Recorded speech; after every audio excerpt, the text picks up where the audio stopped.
What up, my awesome viewers? Rio Gian here.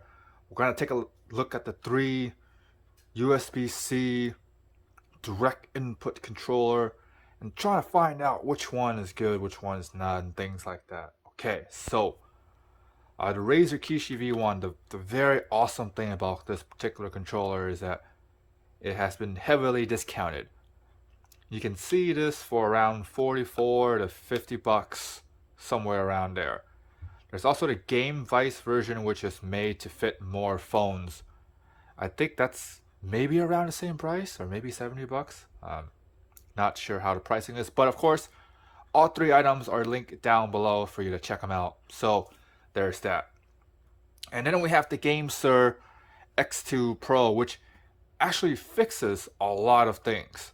Number one is that the buttons are not super stiff and hurting my thumb, but that's kind of my personal issue.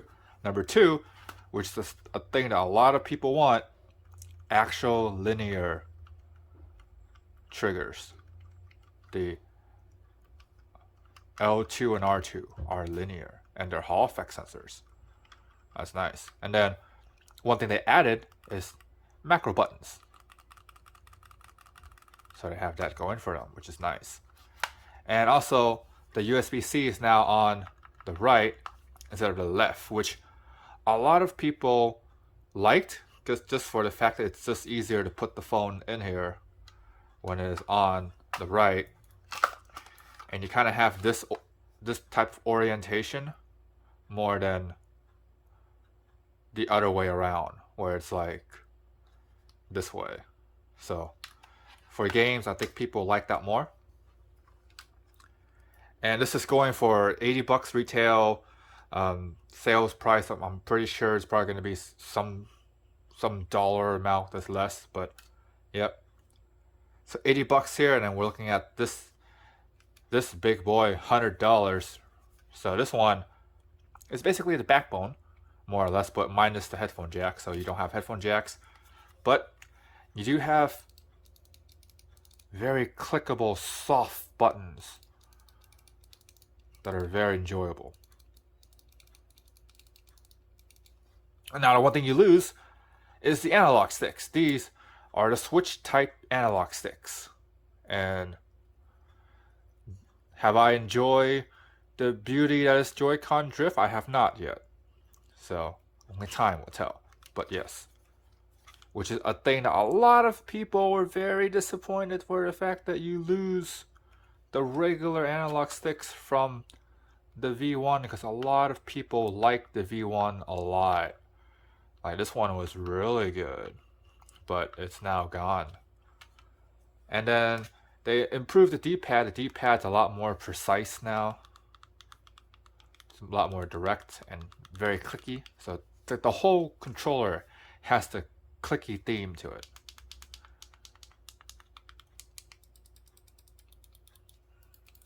Oh, there's these two macro buttons that are on the top too.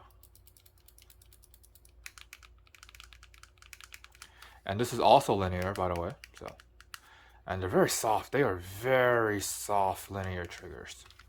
So there's that. And the ultimate question is, which one should you get?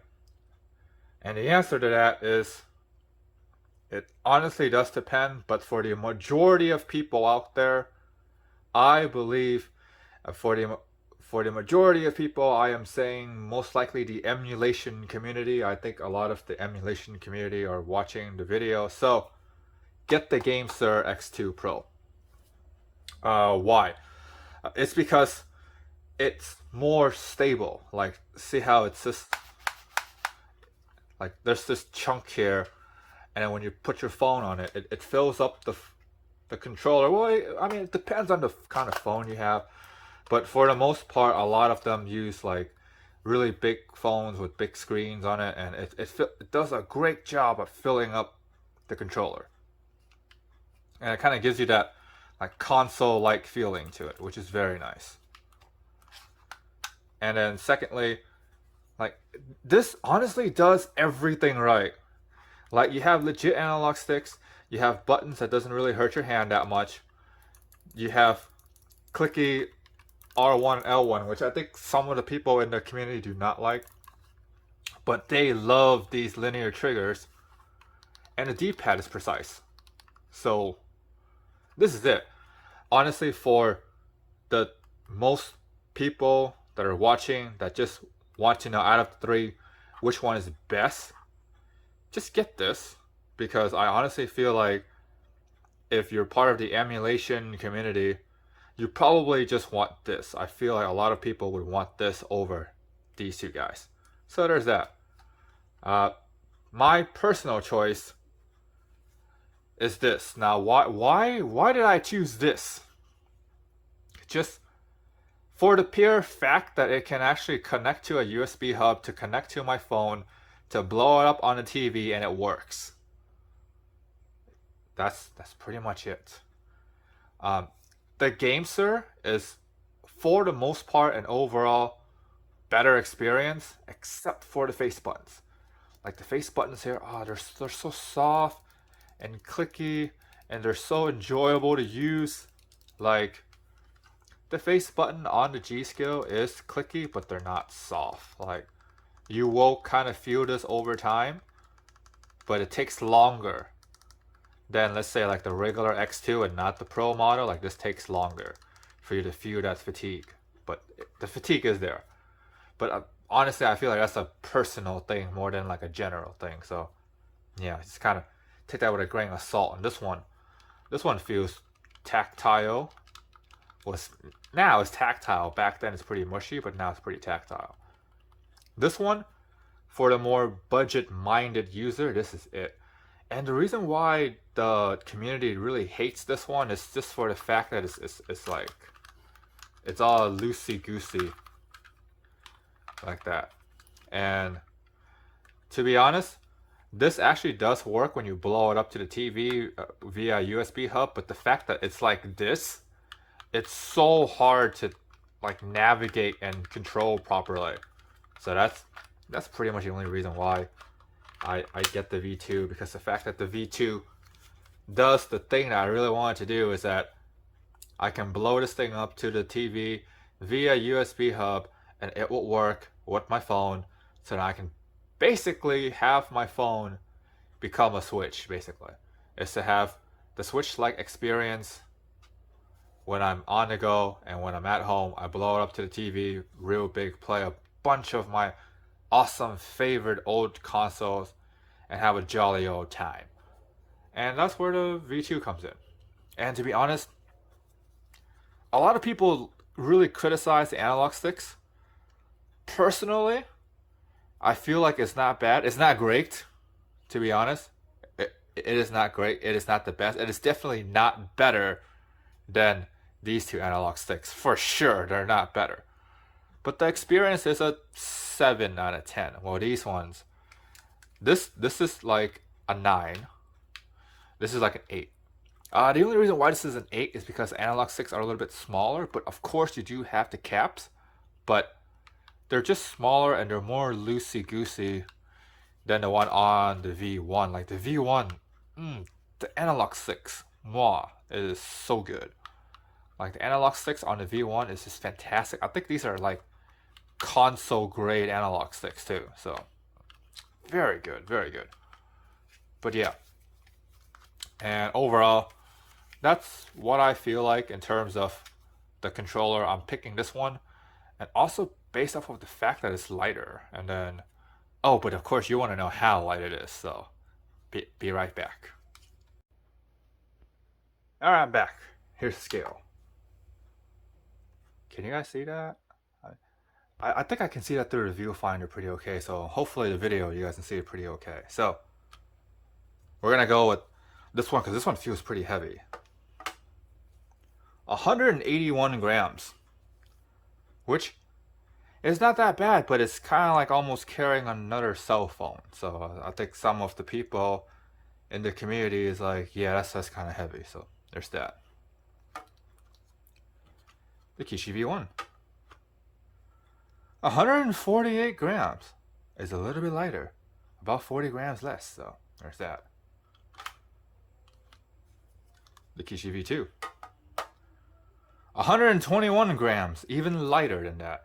And to be honest, you actually feel the big difference with this one. Like, you feel a massive difference carrying this versus carrying this in like the real world, besides looking at numbers in a spec sheet. This feels heavy, but it feels solid. Like, this feels more solid than this, but they both feel solid, but not as solid as that. So there's that. And this is how the orientation looks like with the V2. Snaps it in, and there you go. You have that console-like experience as well with the backbone. There you go. Holding the phone so it doesn't feel super loosey-goosey and things like that. So there's that. And then we have the Kishi V1. And see how there's that loosey-goosiness aspect to it? Like, yeah, see how it's like, well, on this particular phone, it feels pretty okay, but you do see that bend, right? There's like an arc, and you do see that. And you kind of don't feel it as much on this particular phone, but if you were to use something like something lighter and not as precise, or not as rough or as heavy, basically. So we are using 250 grams. Yeah. So that's what you're looking at. And let's switch it so then you guys can kind of see what I'm talking about. Hang on. Okay, in case if you're wondering, this is what I mean. So we're going to use a lighter phone. We're going to use the Note 20 Ultra, which is the phone that has been filming this entire video up to this point, because we're looking at the V60 right now that's doing the filming. So what do I mean by like using a lighter phone and it feeling a little bit more loosey-goosey, right? So now I'm going to put the Note 20 Ultra up and see how there's like, there you go. It's straight at the USB-C section, but at this section, there's a bend. And the bend would basically have it to look like this. And of course, there are those little small plastic pieces, but it doesn't work with a case. I think the Game Vice version may work with a case. It may, depending on how thick your case is. My case is really thin, so it depends on how thick your case is, but mine is really thin. So that Game Vice version may work, but as this the Razer Kishi V1, this is what you're dealing with. So in case if you guys wanted to know how it's like with the other one, this is the Kishi V2.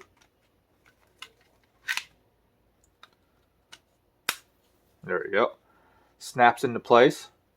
Has that very, it feels so light in the hand too. Like, this feels really good. So put this up for scale so you guys know what it feels like. 349 grams. Not bad, actually. So, especially when you compare it to something like the Gamesir V2.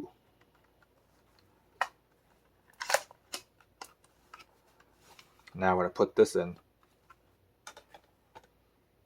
410 grams. Yeah, which does feel heavier, but feels more solid. And especially with the Note 20 Ultra with a 6.9 inch screen, it fills the controller very well. Like, it fills it very well.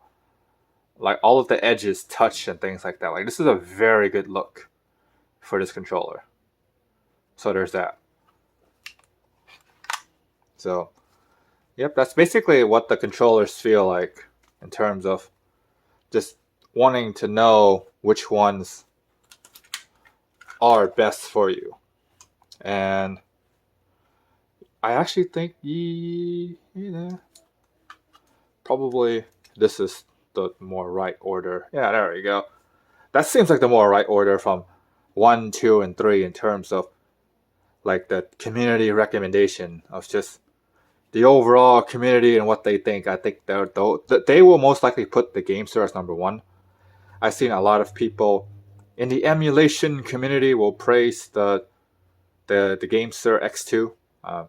Besides the fact that it does 8NX emulation, which the community hates that, and for a good reason. So there's that. But overall, this is what I feel like in terms of ranking them based on community recommendations, based on my recommendations. There you go. That's basically what I think. Yeah. Because the only reason why I put this one lower is just for the fact that it feels like super loosey-goosey, which means like, I don't have a good grip. I don't feel like it's secure when I'm playing games on it. Well, this one I does, but this one does not blow up to the TV. I don't know why. Because I think the Gamesir X2, the regular one, not the Pro, like that one blows up to the TV. How come this one cannot? I don't know why. I seriously don't know why. So, yeah. What's going on there? Well, anyways, this one does. And yeah, that's why it's number 1. And also the face buttons are softer. I think like overall just using the controllers long term, I feel like using this one would work out more.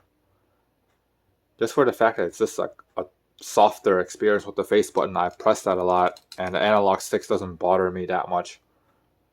But it may bother a lot of you guys out there, so there's that.